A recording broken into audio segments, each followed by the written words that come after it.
बेगमपुर नामक गांव में कामिल अपनी पत्नी शबनम और बेटे दानिश के साथ एक छोटे से घर में रहता था। कामिल पैसे से एक किसान था जो अपने 2 बीघा के खेत पर खेती करके अपना क्या करता था। अजी आप आज जल्दी खेत पर चले जाओ, आज आपको खेत में फसल भी लगानी है। वो क्या है ना, गर्मी भी बहुत ज्यादा पड़ रही है, आप ज्यादा दोपहरी में काम करोगे तो बीमार पड़ जाओगे। अगर आप जल्दी काम पर जाओगे तो घर भी जल्दी लौट आओगे।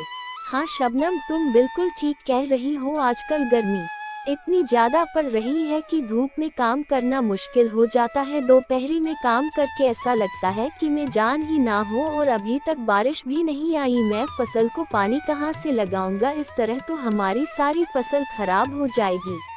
इतना कहकर कामिल घर से खेत के लिए निकल जाता है। रास्ते में कामिल को उसका मित्र अब्दुल मिलता है। अरे कामिल भाई, क्या हुआ, आजकल तू दिखाई भी नहीं देता, क्या हुआ, तू इतना परेशान क्यों लग रहा है।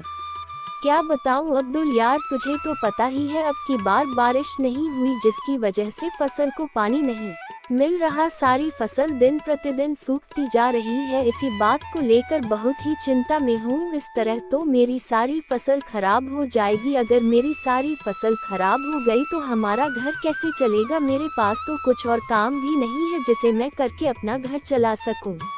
भाई तू कह तो सही रहा है, अब की बार बारिश न आने की वजह से खेतों की सिंचाई भी नहीं हो पाए, लेकिन हम इसमें कर भी कुछ नहीं सकते। भाई चल ठीक है कामिल भाई, तू खेत पहुंचकर काम शुरू कर, मैं थोड़ी देर में आता हूं, मुझे घर थोड़ा काम सा है, मैं उसे निपटा कर आता हूं।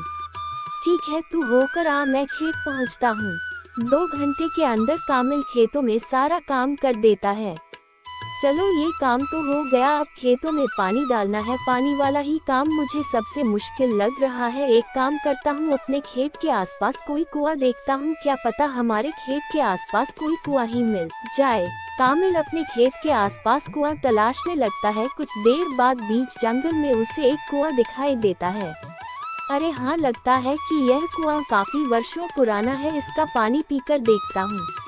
जैसे ही कामिल कुएं के अंदर रस्सी डालता है, वैसे ही पीछे से एक आदमी की आवाज आती है। अरे अरे ओ भाई रुको, तुम इस कुएं का पानी नहीं पी सकते हो, यह मेरा कुआं है, तुम इस कुएं से किसे पहुंचकर पानी लेने चले हो। अच्छा सेठ जी, यह कुआं आपका है, पर सेठ जी मुझे थोड़ा नहीं बहुत पानी चाहिए, क्योंकि मुझे अपने खेतों में पानी लगाना है। क्या मैं आपके कुएं से पानी ले सकता हूँ। अरे अरे, मैं तुम्हें पानी क्यों दूं, पानी क्या फ्री बट रहा है, तुम्हें चाहे जो भी करना हो, मैं पानी नहीं दूंगा। अगर तुम्हें पानी चाहिए तो तुम इस कुएं को ही खरीद लो। अरे भाई, लेकिन मैं इस कुएं का क्या करूंगा, मुझे तो बस एक दिन के लिए ही कुआं चाहिए, तुम मुझे अपने कुएं को किराए पर दे दो, मैं तुम्हें पूरे पैसे दे दूंगा, जितने भी आपके बनेंगे। अरे नहीं, मैं कुआं ऐसे किराए पर नहीं दूंगा, अगर तुम्हें लेना है तो लो, कोई खुशामत नहीं है, देख लो तुम्हारी मर्जी। कामिल अपने मन में सोचता है, अरे कोई बात नहीं, ये सही रहेगा, मैं इस कुएं को खरीद लेता हूँ, पानी ले जाने में आसानी हो जाएगी। वैसे भी यह कुआं मेरे खेत के बहुत करीब है, अगर मैंने इस कुएं को खरीद लिया तो मुझे बारिश का भी इंतजार नहीं करना होगा। वैसे भी बारिश कभी भी टाइम पर नहीं आती, जिसकी वजह से मेरी सारी फसल खराब हो जाती है। सेठ जी, वैसे इस कुएं की कीमत क्या है। तुम मुझे अच्छे आदमी दिखते हो, इसलिए ये कुआं मैं तुम्हें सिर्फ 1000 में ही दे दूंगा।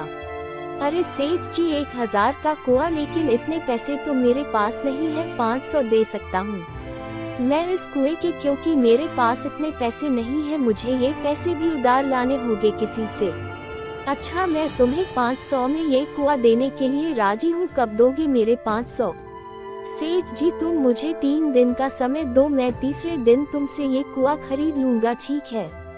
फिर कामिल अपने घर चला जाता है और अपनी पत्नी से कहता है, अजी क्या 1000 का कुआं, इतना महंगा कुआं, इतने में तो आप कोई व्यापार कर सकते हो, और तुमने पैसे कहाँ से लाओगे, हमारे पास तो इतने पैसे भी नहीं है। अरे शबनम, मुझे कुछ काम भी नहीं आता सिवाय खेती के, अब हम अपने खेत को भी तो यूं ही नहीं छोड़ सकते, कुआं खरीदने के बाद कम से कम हमें बारिश पर निर्भर भी नहीं रहना होगा, जिससे हम अपनी फसल को अच्छी तरह से पानी लगा सकते हैं। और रही पैसे की बात, मैं अपने दोस्त अब्दुल से जाकर कुछ पैसे उधार ले जाऊंगा। अजी आपको जैसा सही लगे आप वैसा ही करो, लेकिन जो भी करो सोच समझकर करना, कभी हम किसी मुसीबत में ना फंस जाए। अरे सबनम तुम तो बेफजूल की घबराती हो, हम किसी परेशानी में नहीं फंस। फिर कामिल अपने दोस्त अब्दुल के पास पैसे उधार लेने जाता है। अरे कामिल अचानक हमारे घर कैसे आना हुआ, सब खैरियत तो है ना? हाँ अब्दुल भाई सब खैरियत है, अल्लाह का शुक्र है, आपकी दुआ है, मुझे आपसे कुछ काम था। हाँ बोल कामिल क्या काम है? अरे अब्दुल भाई मुझे आपसे 1000 रुपए चाहिए, मैं तुम्हें जल्द लौटा दूंगा। लेकिन अचानक से तुझे 1000 क्यों चाहिए? अरे अब्दुल भाई मैं एक कुआं खरीद रहा हूँ, मेरी उस कुएं के मालिक से 1000 में बात हो गई है। मैं उस कुएं से अपने खेत में आसानी से सिंचाई कर सकता हूँ। अरे भाई ये तो बात सही है, लेकिन 1000 का कुआं तो महंगा है। देख लो भाई अब्दुल भाई महंगा तो है, लेकिन वह कुआं हमारे खेत के पास भी है और मुझे उस कुएं से सिंचाई करने में ज्यादा मेहनत भी नहीं करनी होगी। इस कुएं से मेरा काम बहुत आसान हो जाएगा। ठीक है भाई मैं तुम्हें अभी पैसे देता हूँ। कामिल अब्दुल से पैसे ले लेता है। दूसरे ही दिन वो कुएं के मालिक के पास पहुँच जाता है। तुम तो 2 दिन में ही कुआं खरीदने आ गए, मैं तो सोच रहा था कि तुम इस कुएं को खरीदोगे ही नहीं, टाइम से पहले ही आ गए। हाँ भाई मुझे इस कुएं की काफी जरूरत है, क्योंकि यह कुआं मेरे खेतों के काफी पास है, इसलिए ये कुआं जल्दी से जल्दी ही मुझे चाहिए। कामिल कुएं के मालिक को पैसे दे देता है। जैसे ही कामिल पानी भरने की कोशिश करता है, फिर वह कामिल को रोक देता है। अरे भाई ये क्या कर रहे हो, तुम पानी नहीं ले सकते। लेकिन क्यों, मैंने तो कुआं तुमसे बिल्कुल अभी खरीदा है, अब ये कुआं तो मेरा हो गया है। हाँ लेकिन तुमने सिर्फ कुआं खरीदा है, कुएं का पानी अभी भी मेरा ही है, इसलिए तुम मेरा पानी नहीं ले सकते।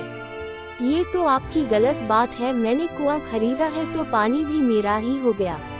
कुछ गलत बात नहीं है, अगर तुझे पानी चाहिए तो पानी खरीद ले, पानी को खरीदने के 1000 और देने होंगे। ए खुदा कहाँ फंस गया मैं, अब मैं क्या करूँ? कामिल पूरी तरह फंस जाता है। वह इंसाफ के लिए अपने गांव के मुखिया के पास जाता है। क्या हुआ कामिल, आज तुम्हें हमारी याद कैसे आ गई? मुखिया जी मुझे इंसाफ दिला दो, मुझे इंसाफ चाहिए।